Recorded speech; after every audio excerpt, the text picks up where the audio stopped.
O Contraplano começou e hoje a conversa com o artista plástico Clóvis Masson, que desenvolveu uma exposição chamada A Natureza do Homem, que leva à reflexão o papel do homem como parte integrante do meio ambiente. Tudo bem, Clóvis? Bem-vindo ao Contraplano. Muito obrigado, tô bem, tudo bem, boa tarde. Clóvis, fala pra mim, como que a arte entrou na sua vida? Eu tenho a informação que desde quando você era criança, né? Sim, tive uma influência muito grande da arte, da parte da família materna. Meu avô, ele pintava, né, então tenho primos que são músicos e eu também tive uma busca da arte desde criança, né. Eu desenvolvia desenhos como toda criança normal, mas só que eu gostava de transcender aquilo, né, que eu acho uma obsessão, uma necessidade, né, de me expressar através daquilo. E na adolescência a arte sempre me acompanhou, e até os dias de hoje. Né? E como que é? Eu pesquisei, né, que você fez aula de tango, poesia, tuba, então assim, sempre foi bem completo artisticamente, né? Como que você avalia essa importância da família, né, como incentivadora no seu crescimento, na sua formação artística? Então, eu acho que foi de uma maneira muito natural, né, que a arte foi aparecendo na minha vida. O meu avô, ele pintava quadros, mexia com madeira. A poesia também foi uma busca pessoal, através da escola, dos livros didáticos, né. E, enfim, eu tive uma necessidade muito grande de me expressar, de interagir, de me comunicar. E a arte, ela supriu essa minha necessidade. Então você sempre teve, assim, uma sensibilidade artística, né? Acho que acredito que todos nós temos, né, uma sensibilidade para a arte, mas a minha busca era mais dizer algo através dela e para eu pudesse me compreender melhor também e compreender o mundo, né?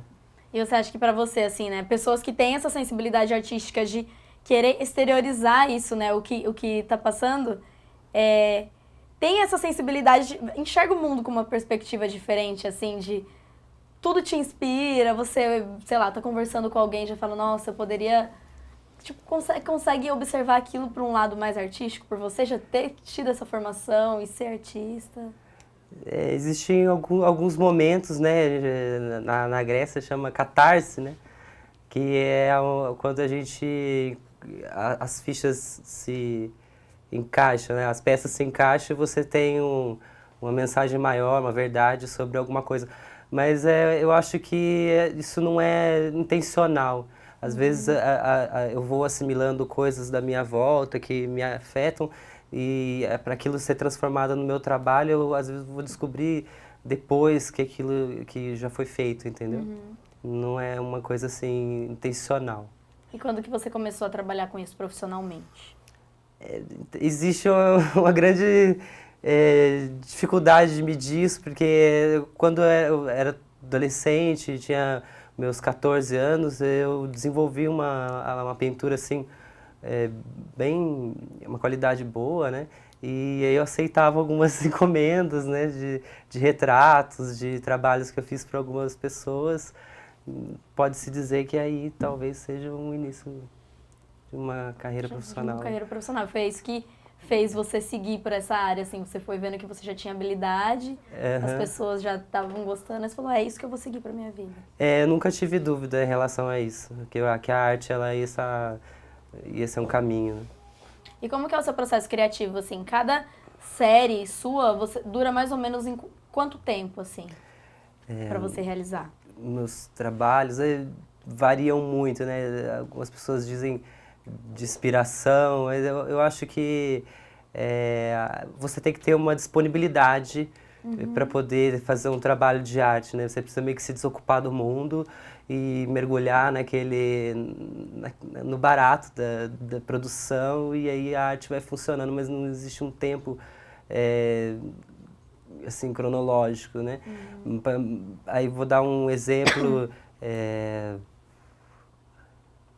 do painel que eu realizei na exposição, ele durou 10 horas, né? Tem 14 metros. E, enfim, é um tempo para se fazer uma obra aí. Ah, interessante. E me fala, você é formada em artes plásticas, tem pós-graduação em cinema, literatura e história. História, literatura e cinema.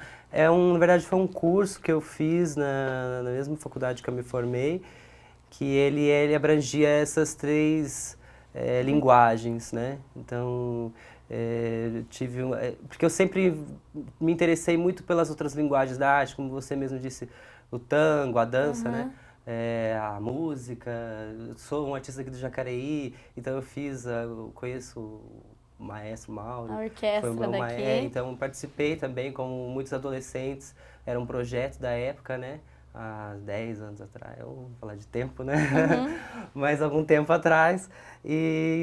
Então sempre tive o interesse de flertar com as outras linguagens da arte para também ver como que aquilo afetava o meu trabalho plástico, né? E me sensibilizava, né? E de que forma que essas vertentes dialogam, assim? A história com o cinema e a literatura, todas elas podem ser encontradas na sua arte? Sim, né? Existem traços ali de cinema, tem uma teatralização através de uma escultura, né? Porque eu não trabalho com elementos que são reais, né? Trabalho tudo é cenográfico, materiais que enganam os olhos mesmo. Você olha, você não sabe se é plástico, se é acrílico. Então é um teatro, né? A mentira dos olhos, né? Engana. Tudo carregado de referência, então. É carregado de referências e de outras linguagens, da literatura. Tem uma obra que eu fiz que está nessa exposição que a gente vai falar daqui a pouco, que chama O Engano da Máquina da Liberdade. É uma obra narrativa, né? Então ela vai contar uma história, não uma história com um texto escrito, mas um texto visual, onde o espectador ele vai conseguir... Ele consegue entrar naquela ambientação do texto, só que de uma outra maneira, com uma outra linguagem. Sim, assim. ele vai conseguir extrair uma história daquelas imagens, em que é uma história... Né, a obra se completa no outro, né? E é engraçado como que a obra ela dialoga de formas diferentes para cada um, né? Dependendo da bagagem individual, né? Claro, a obra ela vai falar na intimidade da outra pessoa, né? Ela vem, é um processo de dentro para fora, né?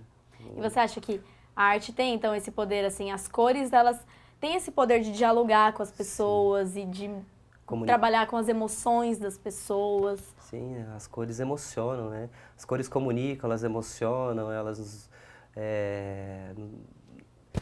nos tocam, né? Causam diversos efeitos, elas são estímulos visuais fortíssimos. Né? E voltando a falar da sua formação, você então deu para perceber que você gosta de estudar, que você tem bastante informação, assim, né? Bastante cursos, né, no seu currículo. E como que você avalia os artistas autodidatas, né? Como que você avalia a importância de ter uma base teórica para fundamentar a prática? Em algum momento da minha carreira eu achei que isso poderia ser um problema, porque na verdade eu sou professor também, né? Então, acho que é uma necessidade de todo professor se alimentar de conhecimento o tempo inteiro, então isso me ajuda também a trazer para a minha arte. Mas os artistas autodidatas, acho que é um caminho também, é uma busca, eu respeito, eu acho que toda maneira de buscar o conhecimento é válida, desde que haja uma busca. Mas até mesmo às vezes os autodidatas também são carregados de referências, né? Gostam de estudar e de procurar saber, né? Sim, né? Se nós olharmos para a história da arte, os grandes mestres são autodidatas, né? Então eu respeito muito. Interessante. E me fala, quais são as suas maiores referências, os seus grandes mestres? Teria uma lista grande que a gente falaria aqui o programa inteiro sobre eles, mas tem os que eu não vou citar os mais expressivos, né? Eu gosto muito de Jackson Pollock, que é um artista incrível. Ele fala, inclusive, eu até cito ele na minha exposição, que ele fala que ele não pinta a natureza, ele é a natureza. E gosto muito dos artistas contemporâneos também, como a Adriana Varejão, do Rio de Janeiro, que ela faz ela pinta carnes, né? Então ela fala sobre essa miscigenação do homem, que compõe a identidade do Brasil, do povo brasileiro e das azulejarias, aquilo acho que me emociona muito. E Alex Fleming também, que é um artista que eu respeito muito o seu trabalho, sua reverência.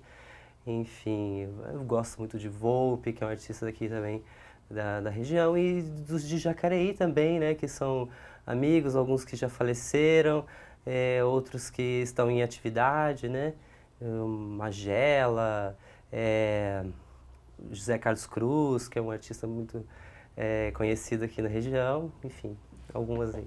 Interessante. Engraçado que você falou do Pollock, né? Ele tinha muito essa característica de começar uma obra de uma maneira e aí ela vai se transformando com o decorrer que ele vai descobrindo a obra ali, né? Você também tem isso de pega um material e aí você tem uma ideia e de repente esse material se transforma e surge algo novo que você não estava esperando? Sim, eu acho que todo artista, e acho que vou até me atrever aqui a me meter com as outras linguagens também, eles têm essas descobertas, né? No teatro, por exemplo, o ator ele vai fazendo, ele vai compondo o personagem, né? E, na verdade é um personagem que ele nem conhece ainda, então ele vai descobrindo coisas do personagem no meio do caminho e de repente ele cria uma identidade, né? Ele se transforma numa outra pessoa, né? Isso que é fabuloso. E na arte plástica também, você tenha de repente uma ideia inicial, acho que um caminho aí, né, a ser seguido, e de repente a cor, a forma, as texturas, os elementos que você vai criando, de repente você fala, nossa, você mesmo se surpreende com o seu trabalho, né, com aquilo que você não conhece de você, talvez. E qual que é a sua marca registrada? Qual que é a marca registrada do Clóvis Masson, assim? Você é mais pro lado do clássico, do contemporâneo? Então, eu comecei bastante acadêmico, né? Assim, reproduzindo a natureza como ela era, né? Pelo menos na minha busca foi essa. Mas num dado momento, eu já morei em outros lugares, eu morei em Goiânia, e lá eu tive contato com artistas incríveis de lá também, o Seron Franco, Poteiro, que na verdade eu tinha um certo preconceito, acho que é natural do artista acadêmico ter um certo preconceito do contemporâneo, mas eu fui tocado por aquilo e hoje acho que é uma característica do meu trabalho.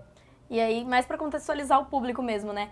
A arte contemporânea é essa arte que está sempre em busca de experimentação, né? De descobrir algo novo, sem ficar preso muito a algo que já é pré-determinado. Sim, a arte contemporânea ela vai nos dizer algo sobre o nosso tempo, o que é ser homem, homem assim, e mulher, né? Nos dias de hoje, quais são os conflitos contemporâneos, o mundo, é sempre um confronto entre o corpo e o espaço, né? E o tempo, enfim. Então é a arte que vai falar sobre o tempo que nós vivemos, enfim, não necessariamente a arte que é produzida nos dias de hoje. Temos artistas que produziram há muito tempo atrás e que ainda são contemporâneos, que a obra dele ainda diz coisas que nós vivemos nos dias de hoje. Clóvis, então vamos dar uma pausa da nossa conversa para a gente ir para o segundo bloco, porque no segundo bloco eu quero saber sobre a sua exposição, A Natureza do Homem, eu quero saber como é que foi o processo criativo, como que foi a sua pesquisa.